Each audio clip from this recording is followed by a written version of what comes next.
Hello everybody. Today we'll be studying together Tao Te Ching chapter 3. As usual, I'm going to read you the Chinese version of Tao Te Ching, and then I will read the English version that I picked, that I like the best.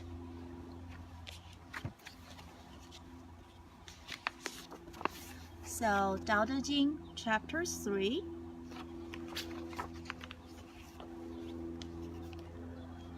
不尚贤，使民不争；不贵难得之货，使民不为盗；不见可欲，使民心不乱。是以圣人之治，虚其心，实其腹；弱其志，强其骨。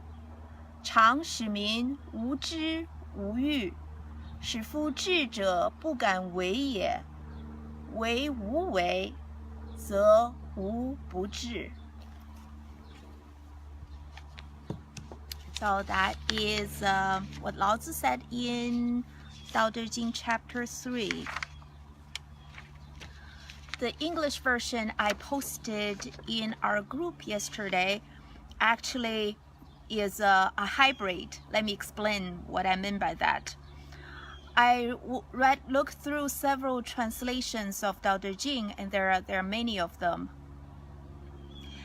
And what I found I like the best is the first half. The translation I like the best is by Liu Qixuan, and the second half, the translation I like the best is Stephen Mitchell's translation.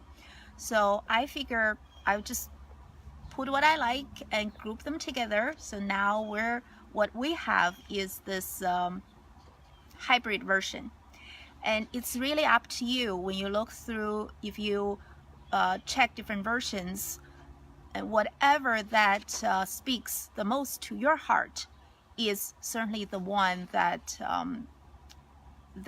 the right one for you. Okay, so today, chapter 3. Worship no sage, and people will not struggle for vanity. Treasure no rare goods, and people will not steal them. Dangle no tantalizer, and people will not be confused in mind and will. The master leads by emptying people's minds and filling their cores, by weakening their ambition and toughening their resolve. He helps people lose everything they know. Okay, redo. He helps people lose everything they know, everything they desire, and creates confusion in those who think that they know. Practice not doing, and everything will fall into place.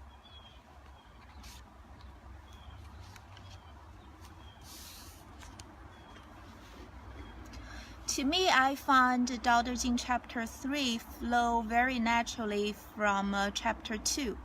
If you remember, in chapter 2, we read the second part of chapter 2. Lao Tzu said, "Therefore, the master acts without doing anything and teaches without saying anything." So, oops, 20% battery remaining. Okay, sorry, I will be right back. I'm gonna get something to keep my phone charged so the phone doesn't suddenly cut off on me. I'm a little surprised, only 20%. Maybe I need a new phone. Okay, be right back, sorry.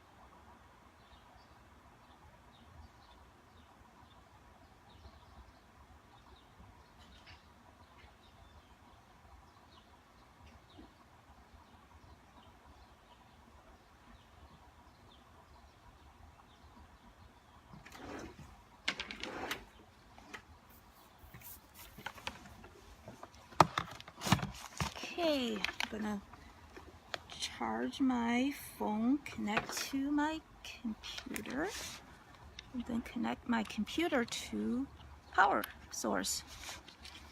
Complicated. Okay, let's see if I could find opening up. Okay, let me do this part first.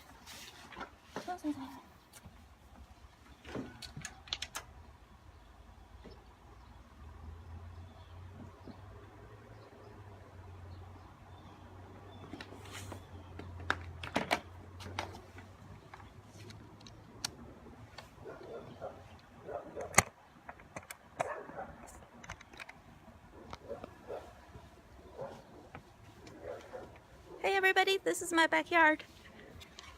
Okay. That should be good. Now, in a roundabout way, it's being charged. Okay, I just need to figure out how to have this somewhere stable.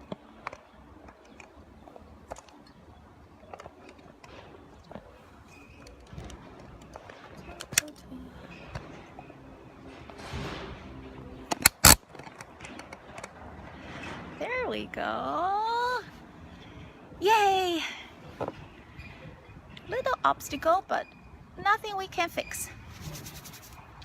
Okay, let's get back to Tao Te Ching chapter 3.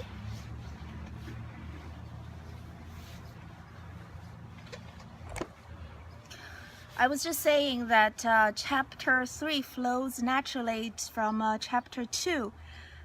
To me, it sounds like at the beginning, Lao Tzu gave a few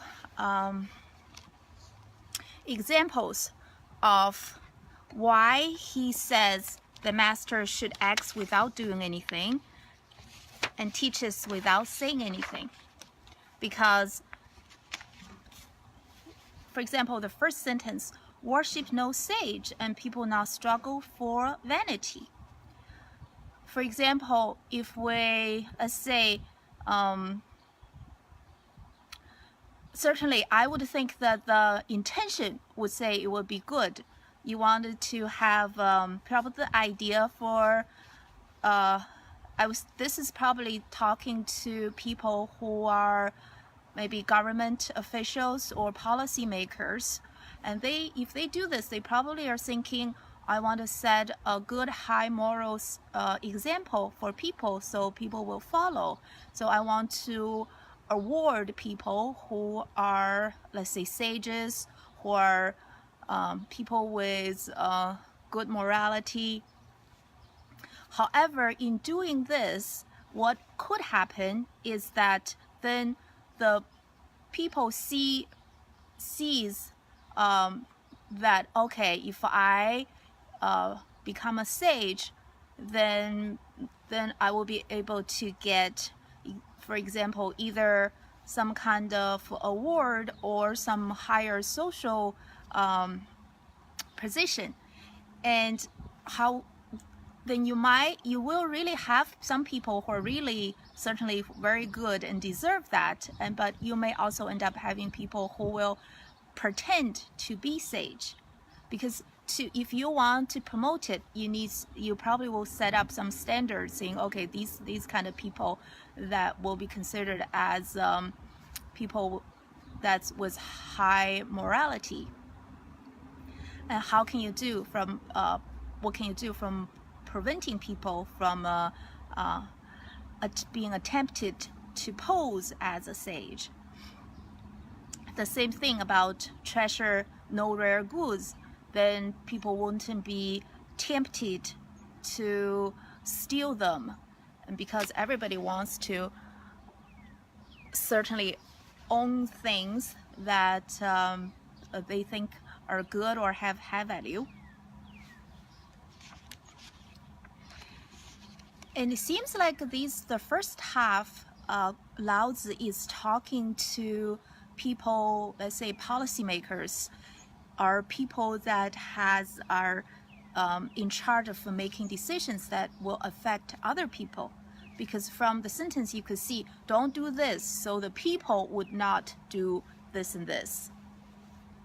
Which makes sense because in the introduction we've talked about how Dr. Jing came to become a book, be recorded down, came to be, was because Lao Tzu was on his way to leave his country, and he's gonna go to become a hermit.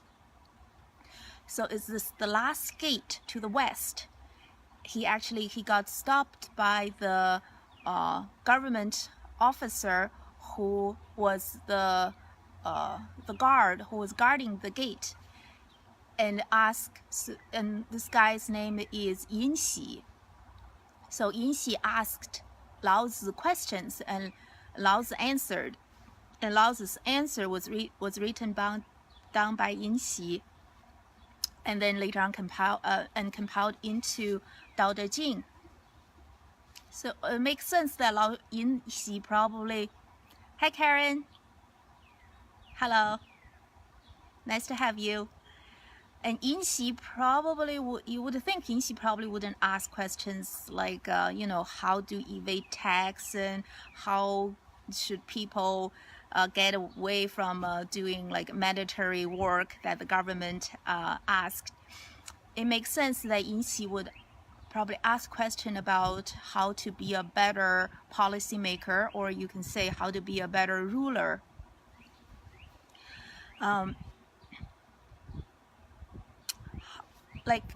However, I don't think that Dao De Jing will become the second most translated book after the Bible these days, if it's only useful for the rulers and for the kings and queens. And I think everybody could really learn from the wisdom in this chapter as well. I think everybody, let's think about it. Everybody is in one way or the other is how we say it, people of influence. We have people with power. For example, like maybe you are an employer, and you have people that works for you, so you need to make decisions that will definitely affect the people that work for you. Or you're a group leader for whatever project, or even if you're none of that, maybe you're a parent, and you will need to make decisions that would affect your kid or your kids. And so I think we could all take Lao Tzu's wisdom here, that Lao Tzu is trying to caution us whenever we're making a decision that's affecting others. So we need to be cautious about the decision we make and the possible consequence that might come from it. It might not be something that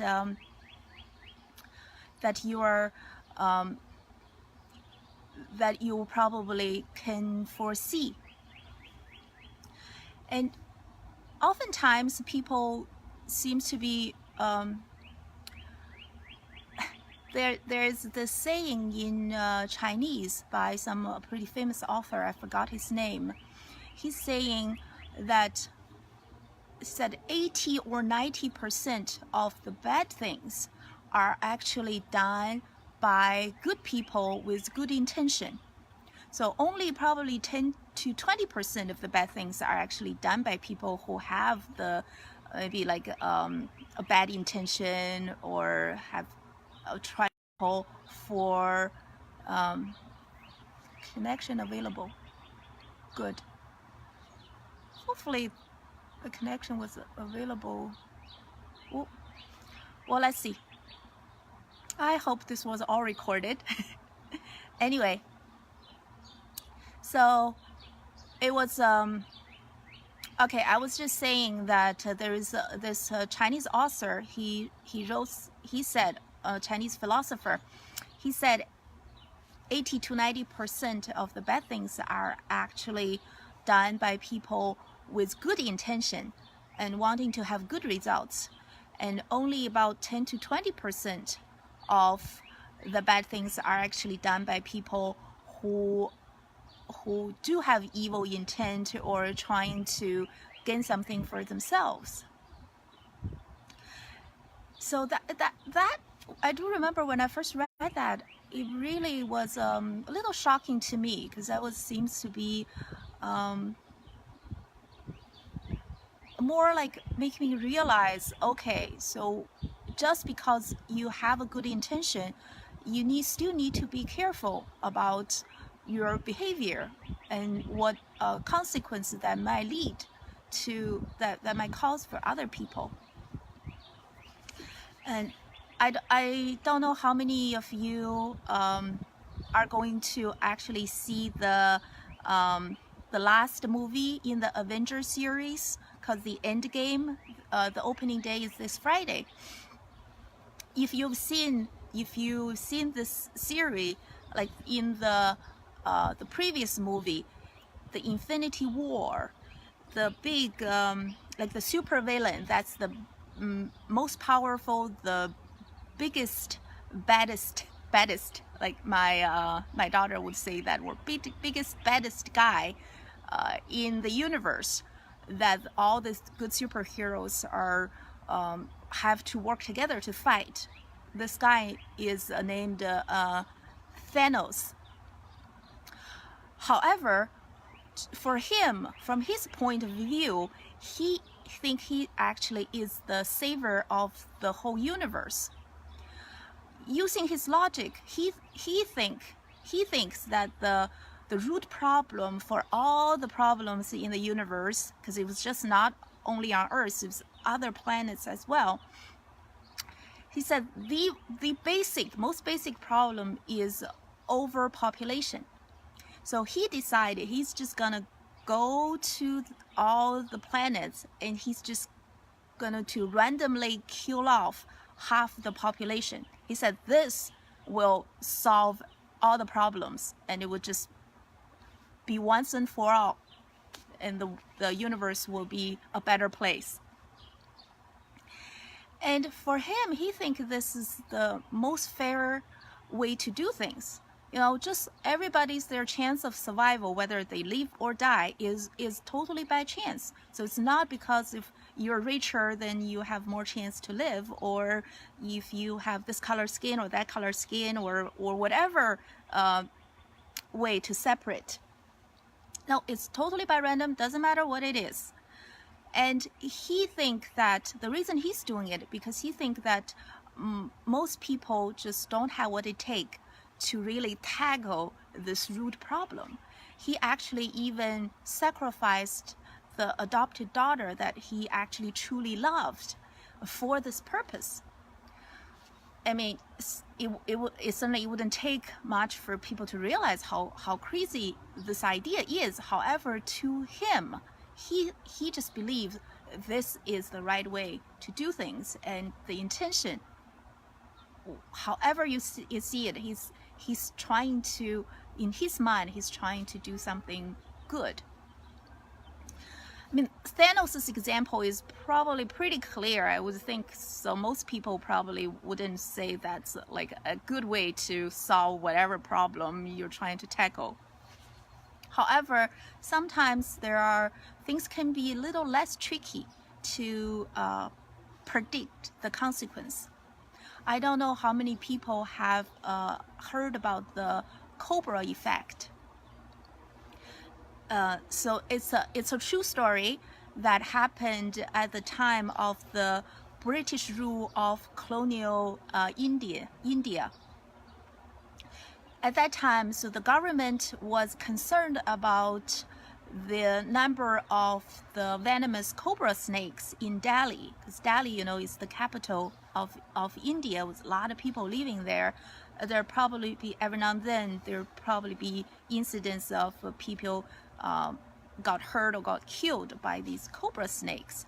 So government wants to get rid of these snakes. Certainly the intention is very good.